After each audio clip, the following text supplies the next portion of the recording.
Simulan na natin ang balitaan. Narito po ang malalaki at makabuluhang balita ngayong araw.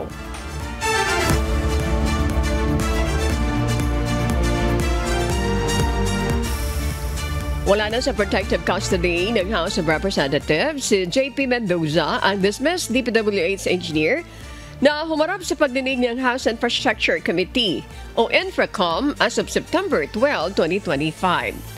Una itong humingi ng tulong sa Kamara dahil umano'y sa banta sa kanyang buhay at pamilya. Ayon kay House Infracom, co-chairperson at Bicol Saro Party List Representative Terry Ridon, nais ni Mendoza na makasama ang pamilya nito sa panahong ito.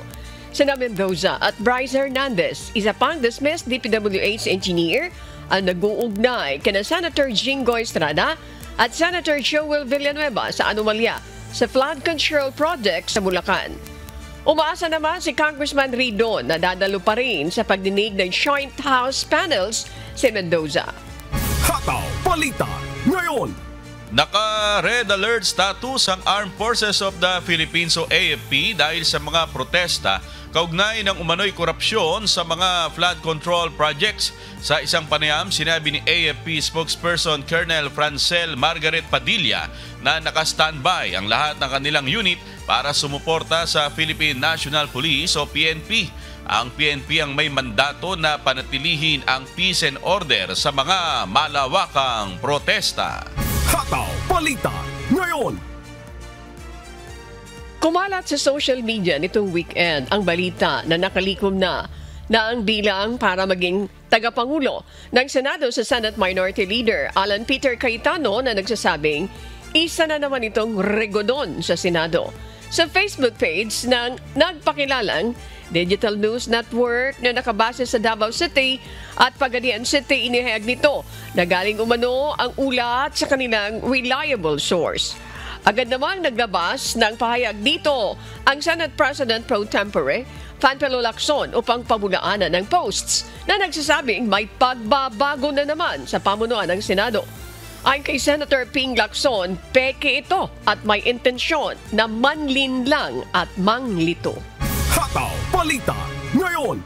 Papasok bilang 64th party list ang Gabriela Women's Party ayon sa Commission on Elections.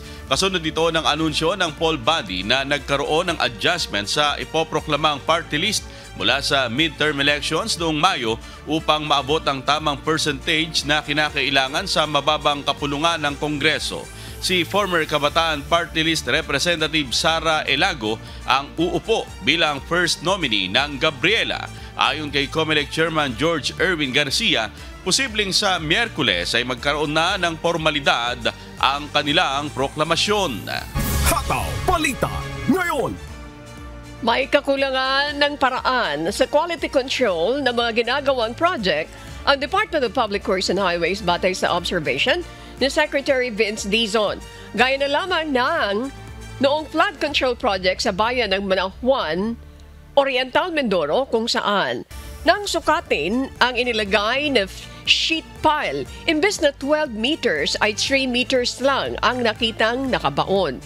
Kaya naman layo ng bubuing department order ng DPWH sa pagkakaroon ng pagsusuri sa quality control. Paulit-ulit ko naririnig yung excuse. Masyado pong madami, wala po kaming tao, hindi po namin ma-check. Sinabi yan ni Alcantara nung kinausap ng mga tao natin si Regional Director Panan ng Oriental Mindoro. Yun din ang sinabi niya. Hindi daw niya ma-check. Kailangan pong magbago yan.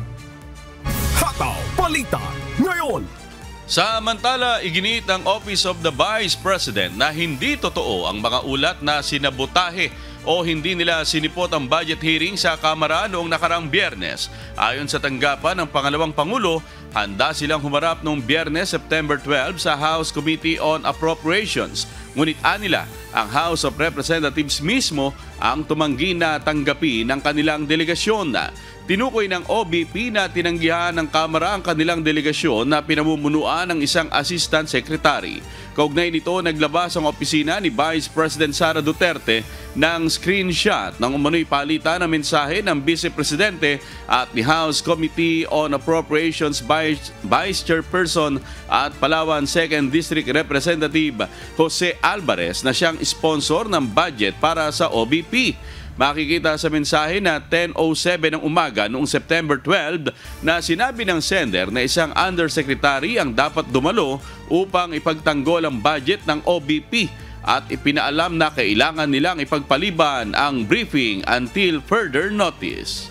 Hataw Balita ngayon.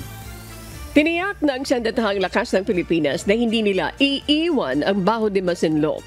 Ito'y bilang tugon sa bagong hakbang ng China na ideklarang nature reserve ang nasabing bahagi ng West Philippine Sea. Ayon kay AFP Chief of Staff General Romeo Brawner Jr., ang pisikal na presensya ang susi para mapigilan ang mga hakbang ng China sa nasabing bahura. May nakahanda ring contingency plan ng Armed Forces of the Philippines sakali ipagbawal ng China sa mga mangingisdang Pilipino ang pagpasok sa Scarborough Shoal. Tiniyak naman ito na patuloy ang pagpapatrolya ng Philippine Navy, katuwang ang Philippine Coast Guard upang siguruhin ang kaligtasan at karapatan ng mga mangingisda sa lugar.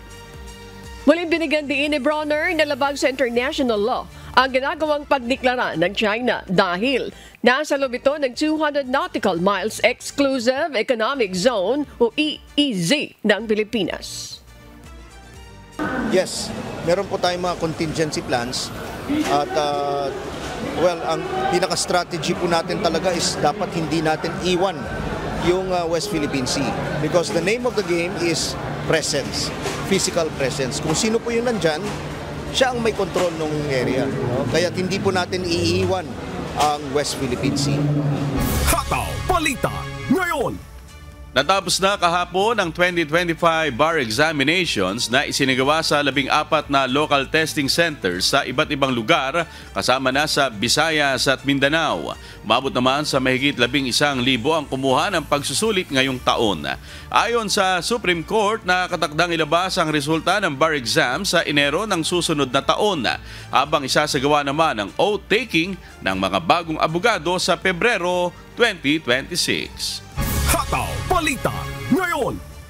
Nasa 3 million overseas voters ang target ng Commission on Elections na mairehistro para sa 2028 national at local elections.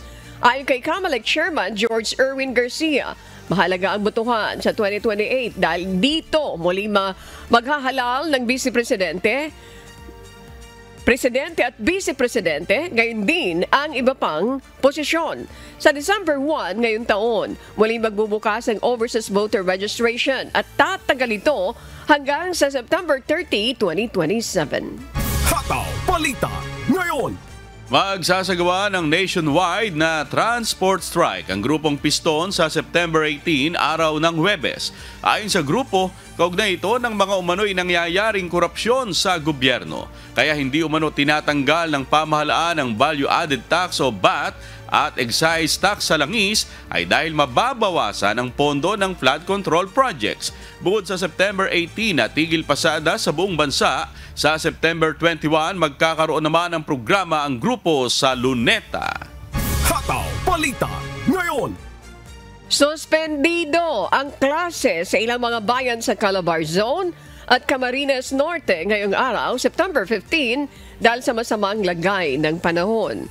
Ayon ang mga bayan sa Laguna, nagpapatupad na ng suspension ng klase sa lahat ng antas ng mga pampubliko at pribadong mga paaralan sa Pila, Santa Cruz, Bay, Calauan, Cavinti, Kalayaan, Liliw, Los Baños, Loisiana, Lumban, Magdalena, Mahayhay, Nagcarlan, Paite, Pagsanghan, Pakil, Pila, Rizal at Victoria. Sa Rizal, may suspension of classes din sa lahat ng antas sa pampubliko at pribadong paaralan sa bayan ng Halahala at Morong. Sa Quezon Province naman, suspendido ang klase mula preschool hanggang senior high school sa Pagbilao at Infanta.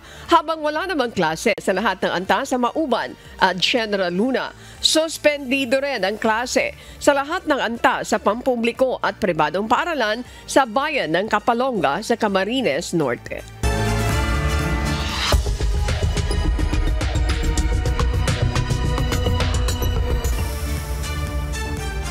Yes, magandang araw sa inyo, amigo Sherwin at Annie at sa ating mga kasangbahay. Inanunsyo ni Australian Prime Minister Anthony Albanese ang paglalaan ng 12 billion Australian dollars para sa isang defense precinct sa Henderson, Western Australia.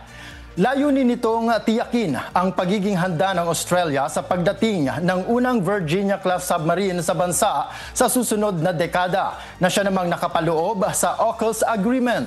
Ito ang umahataw na balita ni Danny Delieva.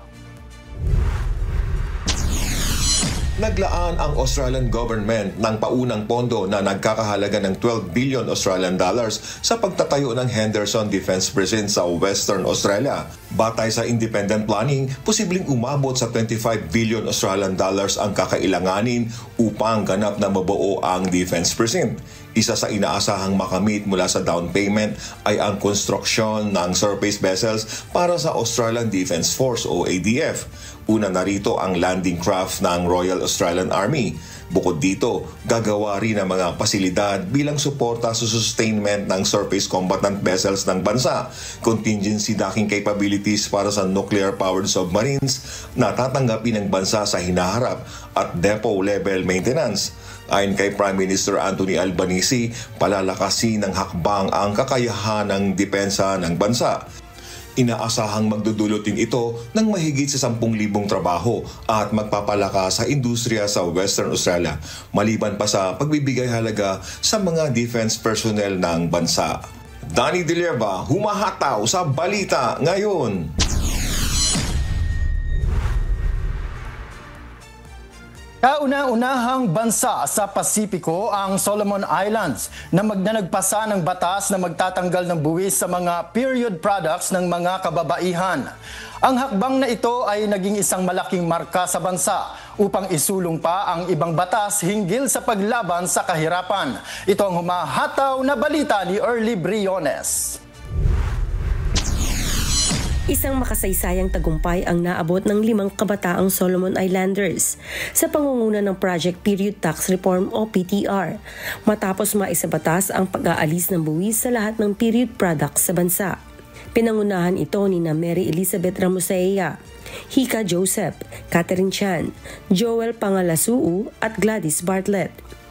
Ang advokasya na ito sa tulong ng suporta ng development organization na Child Fund ay pagsusulong ng pagpapababa ng presyo ng period products upang maging mas accessible sa mga kababaihan, lalo na sa mga kabataang babae sa buong Solomon Islands. Ayon sa PTR member at Child Fund Solomon Islands Country Representative na si Hika Joseph, ang prosesong ito ay madaling naisapabatas dahil sa aktibong pakikipagtulungan ng kanilang gobyerno at positibong pagsuporta sa kanilang advokasya. Matagal na aniyang kinakaharap ang poor menstrual hygiene sa Solomon Islands na siyang nakakaapekto hindi lamang sa kalusugan ng mga kababaihan, kundi maging sa school attendance at academic performance ng mga kabataang babae. Ayon sa ulat ni Jared Colley para sa United Nations Children's Fund o UNICEF, maraming kabataang babae ang hindi pumapasok sa paaralan tuwing kanilang menstrual period dahil sa kakulangan ng pasilidad tulad ng toilet at sabon at ng emosyonal na suporta mula sa mga guro. Dagdag pa rito, maraming lalaking guro ang hindi alam kung paano magbigay ng tamang suporta sa mga estudyanteng babae. Tinukoy naman ni Joseph na ang menstruation ay nananatiling isang tabu topic sa kanilang kultura. Kaya maingat aniya niyang isinulong ang advokasya upang maging culturally sensitive, lalo na sa pakikipag-ugnayan sa mga kabataang lalaki. Sa kabila nito, positibo umano ang naging pagtanggap ng publiko sa kampanya. Kasunod ng matagumpay na pagsasabatas ng pagtatanggal ng buwis sa lahat ng period products sa Solomon Islands ay ang pagsasabatas ng kanilang kampanya na Make It 18. Isinusulong ng Make It 18 na mula edad 15 ay gawing edad 18 ang legal na edad ng pagpapakasal sa kanilang bansa. Early Briones, humahataw sa balita ngayon.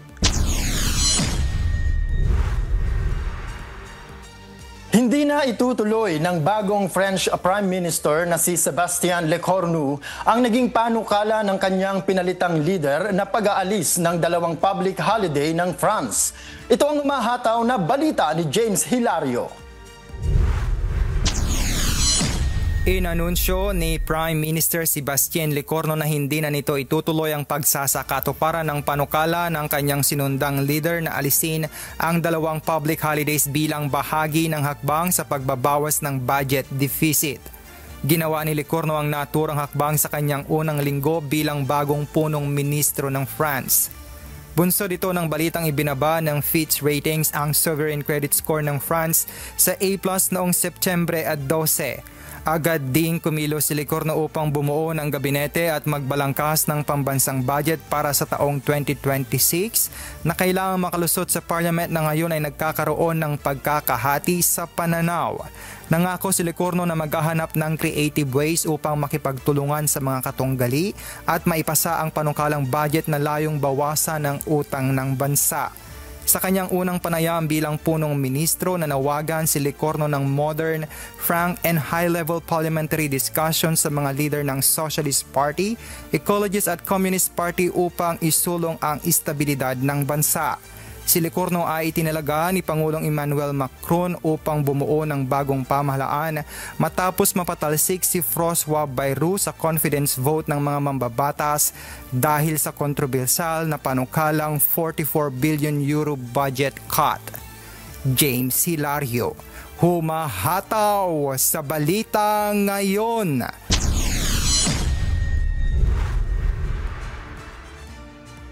At iyan po ang mga balita mula sa iba't ibang panig ng mundo. Mula rito sa Alberta, Canada, ako po si Noel Poliarco. Magandang araw.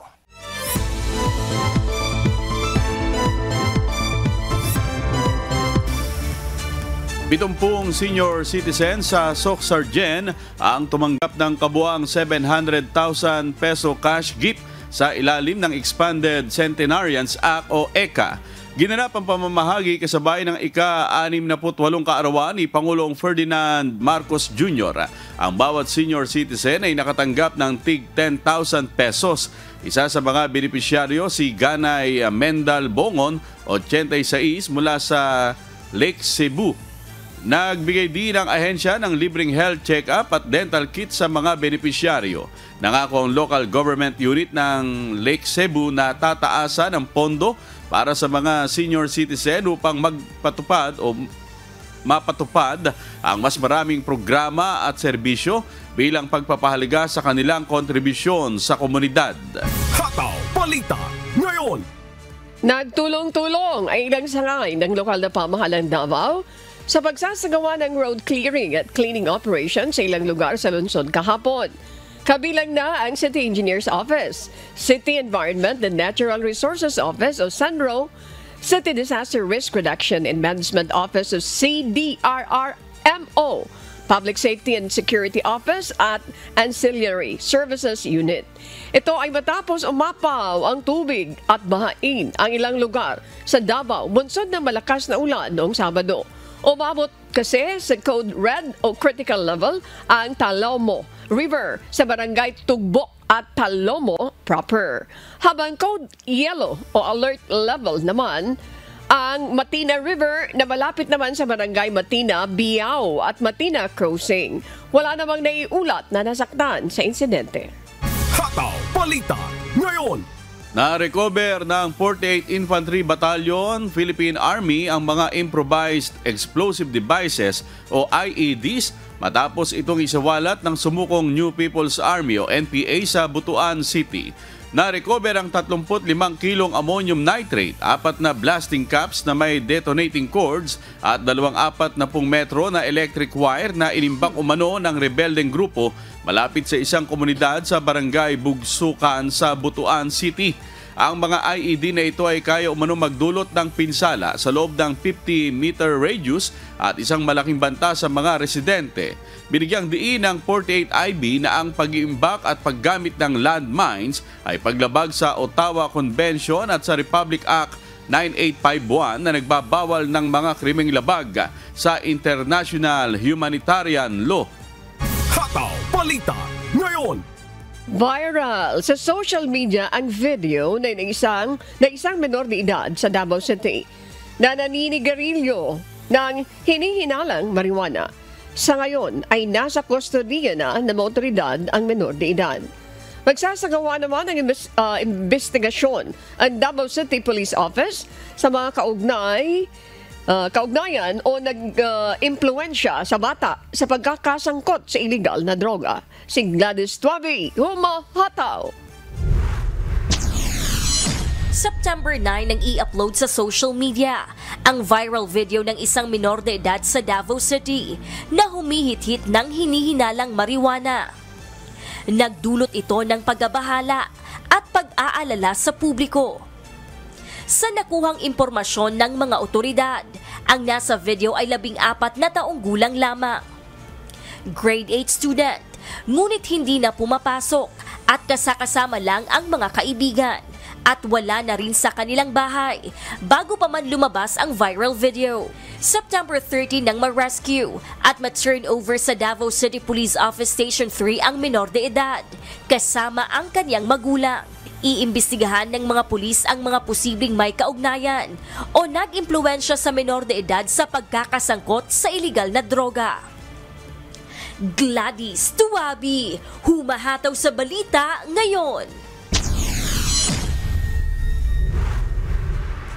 Nasabat ng mga tauhan ng 2nd Zamboanga City Mobile Seaborne Company ang tinatayang nasa 25 million pesos na halaga ng smuggled cigarettes sa karagatan malapit sa mga isla ng Sacol at Manalipa nitong Biyernes ng hapon.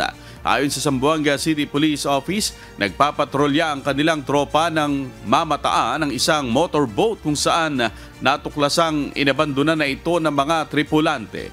Nakuha sa loob ng bangka ang 400 master cases ng iba't ibang brand ng sigarilyo na agad dinala sa headquarters at itinurn over sa Bureau of Customs para sa tamang disposisyon.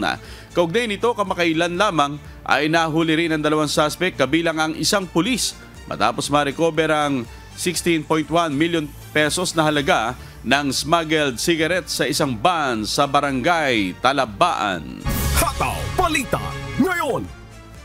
Isang rescue operation na isinagawa ng local authorities sa Mauban, Quezon kagabi.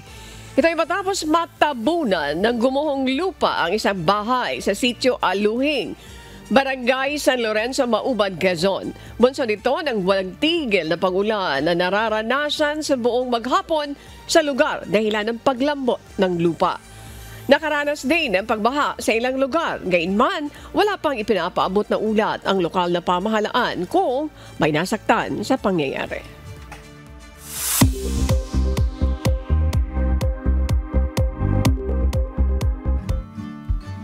Alamin ang magiging lagay ng panahon sa iba't ibang bahagi ng bansa ngayong araw ng Lunes, September 15. Panoorin po natin ang update mula sa Philippine Weather Bureau Pag-asa. Magandang umaga mula sa Pag-asa Weather Forecasting Center. Ito ng ating update sa magiging tayo ng panahon sa susunod na 24 oras. Huling namataan itong low pressure area na ating minomonitor sa loob ng ating Philippine Area of Responsibility kaninang alas 3 ng umaga sa layang 235 kilometers kanluran ng San Jose, Occidental Mindoro.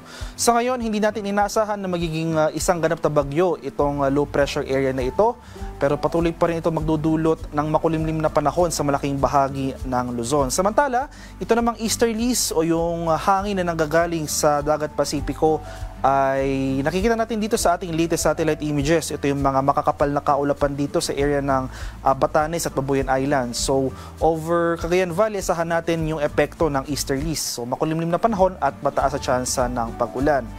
So malaking bahagi nga ng Luzon including itong western section ng Visayas dahil sa epekto nitong low pressure area at itong easterlies, asahan natin itong makulimlim na panahon. Sa nalalabing bahagi ng Visayas at buong Mindanao ay bahagyang maulap hanggang sa maulap na papawirin na ating inaasahan, maliban na lamang sa mga usual afternoon to evening na mga localized thunderstorms. At bukod sa low pressure area na ito, wala pa naman tayong binabantayang anumang sirkulasyon o other weather disturbance within the Philippine Area of Responsibility. At para naman sa magiging lagay ng ating panahon ngayong araw dito sa Luzon, so dahil sa epekto nitong easterlies o yung hangin na nanggagaling sa dagat Pasipiko, asahan natin itong mataas sa tsansa ng makulimlim na panahon at mga kalat-kalat na pag-ulan dito sa area ng Cagayan Valley. Samantala, dahil naman sa low pressure area dito sa may West Philippine Sea, sa may kanluran ng Occidental Mindoro, inasahan pa rin natin yung makulimlim na panahon over most of Luzon. So kahapon ng 11 PM nag-issue na tayo ng final weather advisory para sa low pressure area na ito. So nangangahulugan na masihina na yung mga pag-ulan na ating mararanasan. Wala na tayong inaasahang mga tuloy-tuloy at mga malalakas na pag-ulan o na dulot nitong low pressure area. So ayun nga, makakaranas pa rin po tayo ng makulimlim na panahon ngayong araw at mga pag-ulan, pero yung intensity ay mas mahina na as compared sa mga nakarang araw. So itong area ng Ilocos Region, Cordillera Administrative Region, Central Luzon, dito sa Metro Manila, Calabarzon at Mimaropa, ngayong araw asahan natin itong mga kalat-kalat na pag-ulan at thunderstorms sa dulot ng low pressure area. Improving conditions naman or improving weather conditions sa ating mararanasan over Bicol Region. Pero ayun nga, dahil sa nakarang araw nakapagtala tayo ng mga pagbaha over the eastern section of southern Luzon, dahil sa tumawid na low pressure area, posible saturated pa yung mga lupa sa mga lugar na ito. So ngayong araw, kahit na makaranas man tayo ng mga mahihinang pag-ulan na dulot ng thunderstorms, especially dito sa area ng Quezon at Bicol Region, posible pa rin yung mga tsansa ng mga pagbaha o pagguho ng lupa. Samantala, sa areas ng Palawan, Visayas at sa Mindanao, dahil nga sa low pressure area, magpapatuloy itong mga pag-ulan at makulimlim na panahon dito sa Palawan at Western Visayas. So improving weather conditions na rin na ating inaasahan dito sa Central at Eastern Visayas. Magpapatuloy itong generally fair weather conditions over most of Mindanao. So partly cloudy to cloudy skies, na may mga tsansa ng afternoon to evening rain showers or thunderstorms ang ating inaasahan sa mga lugar na ito. So maging handa pa rin tayo at alerto sa flooding or landslides dito sa western section ng Visayas at sa bahagi ng Palawan. At napanood po natin ang update mula kay Pag-asa Weather Specialist Daniel James Villamil. Tandaan, sa bawat araw na ating nasisilayan, tayo magpasalamat sa Diyos na may lalang. Hataw Balita ngayon. Nakapreposisyon na ang nasa mahigit 12,000 ready-to-eat food packs na Department of Social Welfare and Development at DSWD Bicol. Sa posibleng maapektuhan naman ang sama ng panahon, 3 probinsya sa Bicol. Si Jerry Galicia, Hataw Live. Jerry, saang mga lugar nakapreposisyon ang mga food packs ng DSWD?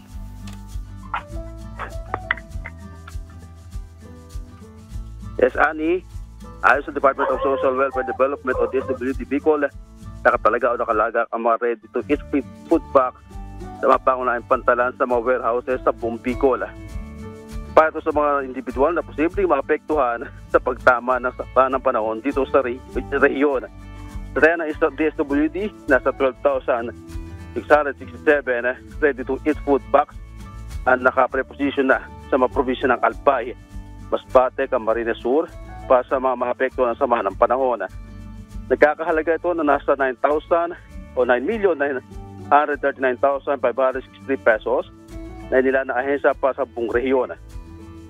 Sa Islang Masbate, nasa 500 ready-to-eat food packs na ang nakahanda sa pantalan. Sinabi rin ng ahensya na sa panahon ng kalamidad, hindi kailangan madelay ang paglalaan ng pagkain at pangangailangan ng ating mga kababayang maapektuhan ng kalamidad. Tiniyak din ng agad na madedeliver ang mga tulong o ayuda sa mga nangangailangan. Sa ngayon, Ani, ay maliwalas pa naman ngayon ang panahon dito sa Kabikulan, partikular dito sa Masbate City. Ani, yan ang balita. Balik sa iyo. Maraming salamat, Jerry Galicia, nagulat ng live mula sa Masbate City.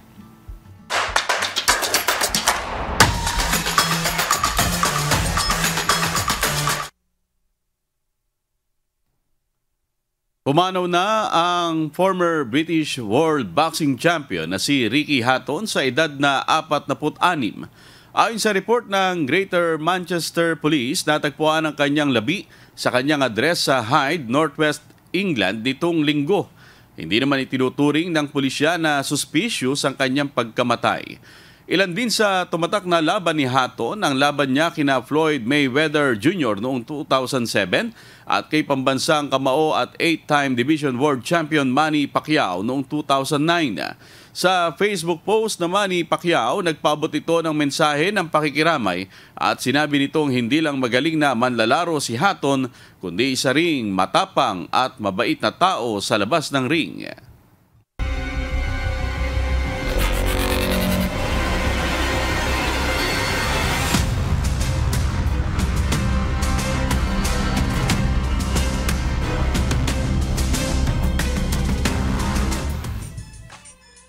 Kompleto na ang mga listahan ng mga koponang aabante sa semifinals ng UNTV Cup Executive Face-Off 2025.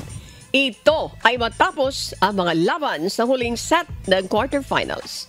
Si JP Nunez humahataw.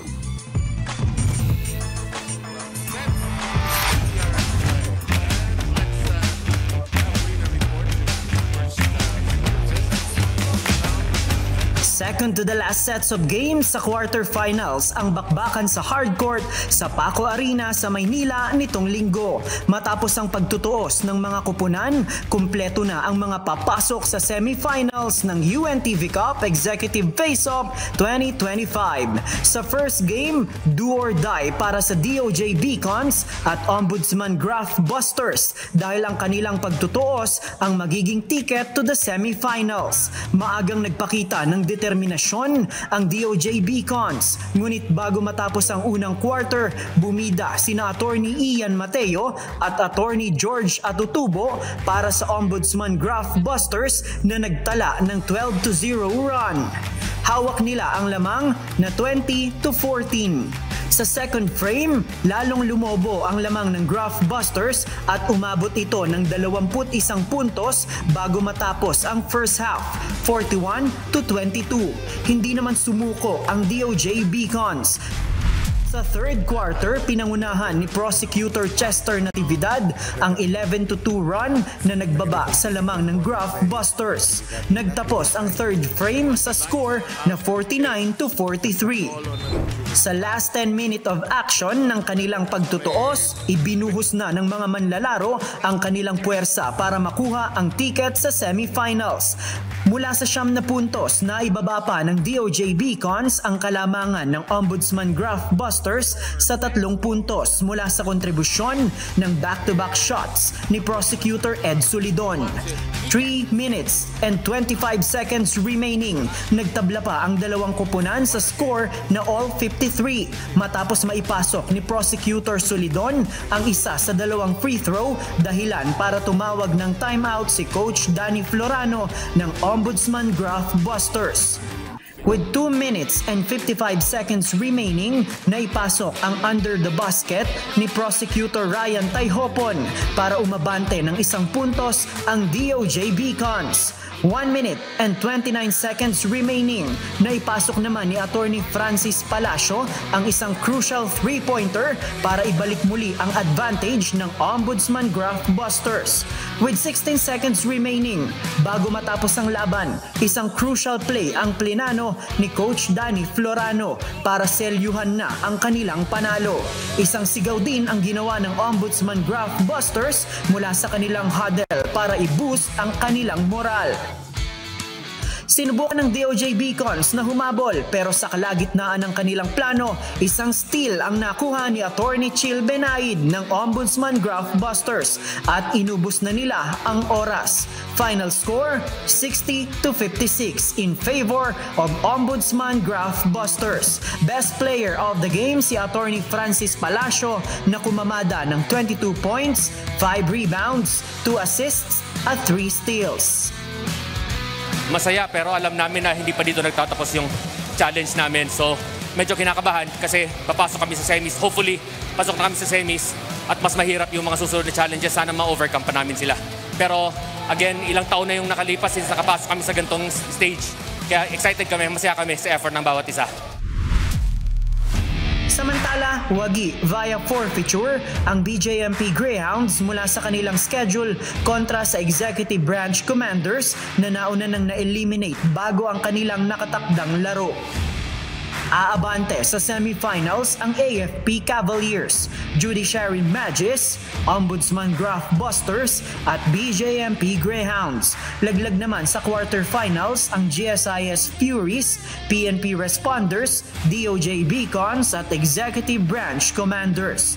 Sa huling set of games sa quarterfinals sa Miyerkules, September 17 sa Paco Arena sa Maynila, nakaschedule sa first game ang GSIS Furies versus Judiciary Magis. At sa second game, ang undefeated na AFP Cavaliers kontra sa PNP Responders. Mapapanood ang live stream ng susunod na mga laban sa official Facebook page ng UNTV Sports at YouTube channel ng UNTV. Win in sports, win for charity! JP Nunez, humahataw sa balita ngayon.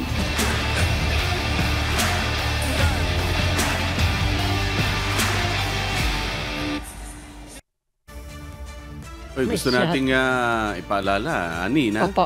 maraming ngayon, mga lugar sa Calabarzon na walang klase, public and private dahil sa sama ng panahon, mga nararanasang pag-ulan at meron ding ilang mga pagbaha na rin ako nakita dito sa may bahagi ng Santa Cruz, Laguna. Alam mo naman, Ani, pagka may mga baha, naalala yung mga flood control projects. Pero alam mo, tama ka doon, amigo Sherwin. Totoo yan kasi may mga naririnig tayo. Every time na may pagbaha, naalala ng tao at mayroon ka maririnig na mga negative remarks sa kanila.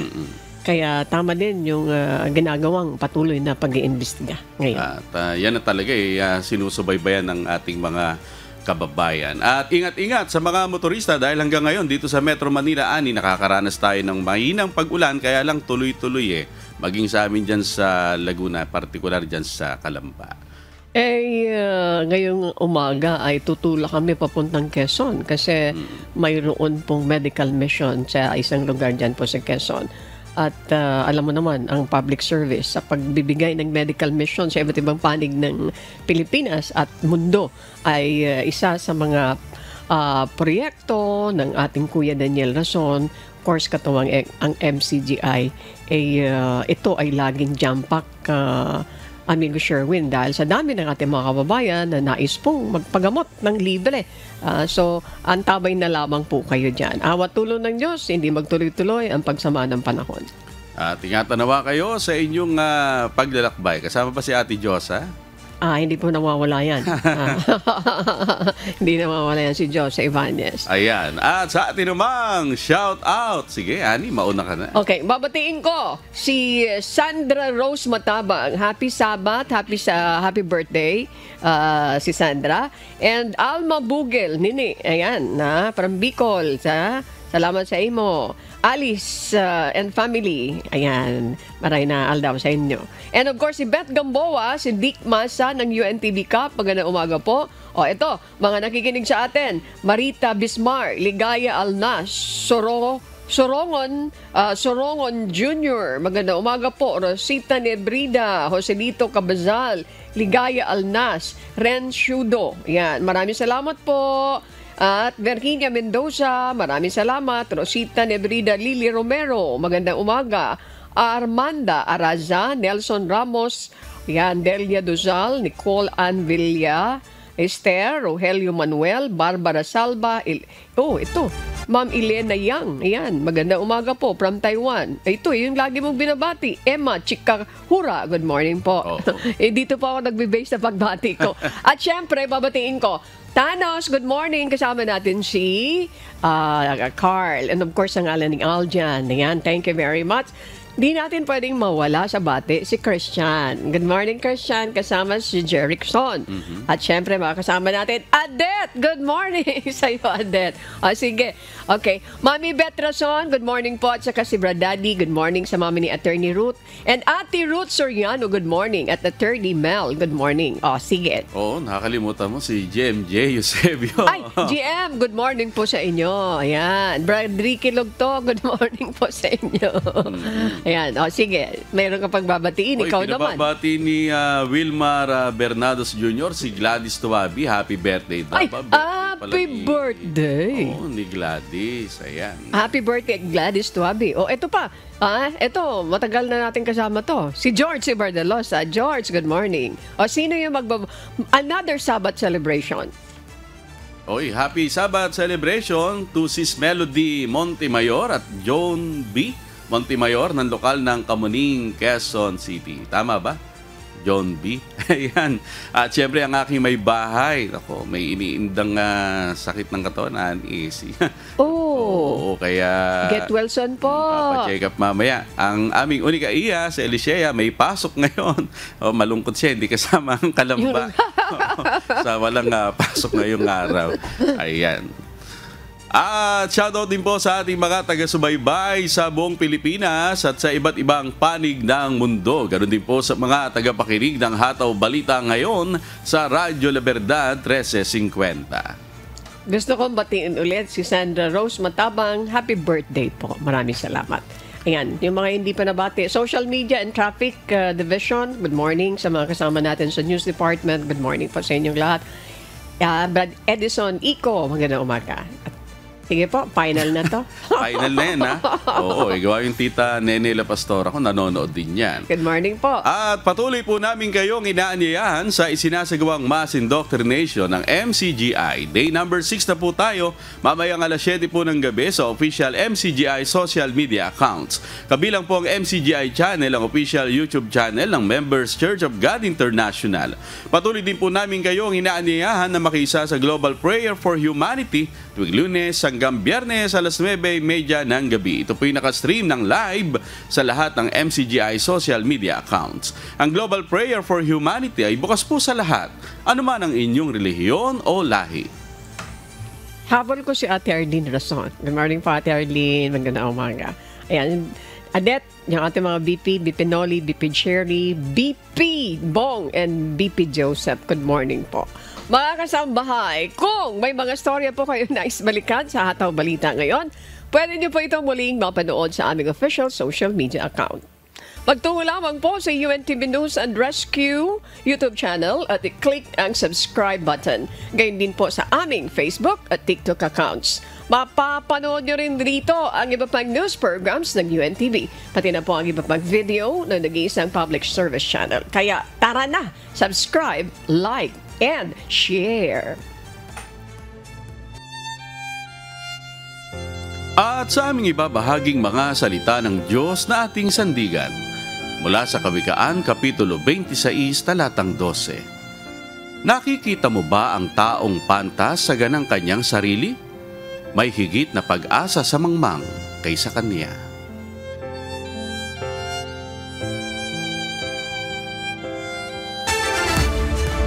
At yan po ang mga humahataw na balita ngayong umaga ng Lunes, ika-15 sa buwan ng Setyembre 2025. Ako po inyong amigo, Sherwin Kulubong. 5:53 pa lang kami, Adet. Ayan, hindi kami nakautang ng oras. JMK, maraming salamat. Mga kasambahay, sa ngalan ng lahat ng bumubuo ng UNTV News and Rescue, UNTV, Radyo La Verdad 1350. At ang ating mga correspondent mula sa Pilipinas at sa iba't ibang panig ng mundo. Ako naman po, si Annie Renton.